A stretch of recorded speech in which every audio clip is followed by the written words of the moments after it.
Okay, so for question number 4, we have the question for chapter functions. Alright, so this function that we are given is function of ln 2x plus 1. Alright, so we have to remember that for this case, okay, for question A, we want to state the domain and range of fx. So for the basic case of a ln function, okay, so if we sketch our graph, this is how our graph will look like. Okay, this is our function for ln x, okay, y equals to ln x. And in this case, our domain, okay, so let us check the domain for the basic function. That is from 0 to infinity. 0 as our asymptote, and the range will always be negative infinity, infinity. Okay, so that is all real numbers for the range of this function. So in this case, if we look at this function that we have fx equals to ln 2x plus 1. Okay, so our range will always be negative infinity to infinity for any ln function. Let's just write that down first. Alright, and then for the domain, you have to check the value inside this bracket. Okay, so we have y or fx equals to ln 2x plus 1. Okay, so our value is 2x plus 1 not equals to 0. Alright, so we're gonna have x is not equals to negative 1 over 2. So that will be our domain, negative 1 over 2 infinity. Okay, so it must be greater than, right? So sorry, over here it must be greater than 0. Okay, not equals to, it must be greater than 0 because it also cannot take the value for negative. Alright, so negative 1 over 2 and infinity over here. So that is the domain and range of this function. Alright, now if you look at the second part of this question, you have to find the inverse of fx, okay, and then find the domain and range. Alright, so to get to the inverse of fx, okay, so we will use the definition of a composite function, f times f inverse of x, okay, that is equals to x. Okay, alright, so having this, so for our function of fx, we have ln, alright, and then we are going to substitute 2, okay, and then f inverse of x plus 1, that is equals to x. Alright, and then removing this ln, we will have 2f inverse of x plus 1 is equals to exponent x.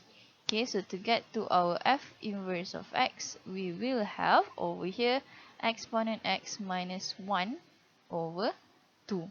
Okay, and then for the next part of the question, we are also asked to write down the domain and range for the inverse.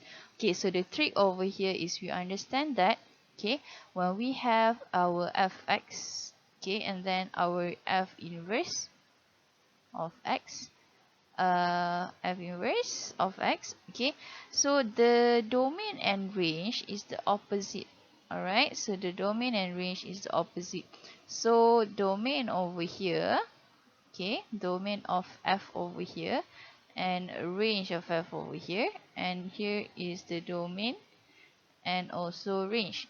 Okay, so if we have a domain for our fx already, that will be the range for our inverse. Okay, and then the range for our fx, okay, will be the domain for our inverse. So over here, you can just directly write down that we will have, okay, so check from our fx, so the domain, now we want to write down the domain of f inverse of x, okay, f inverse over here, domain of f inverse, that will be the range of our fx, so that will be our negative infinity and then infinity over here.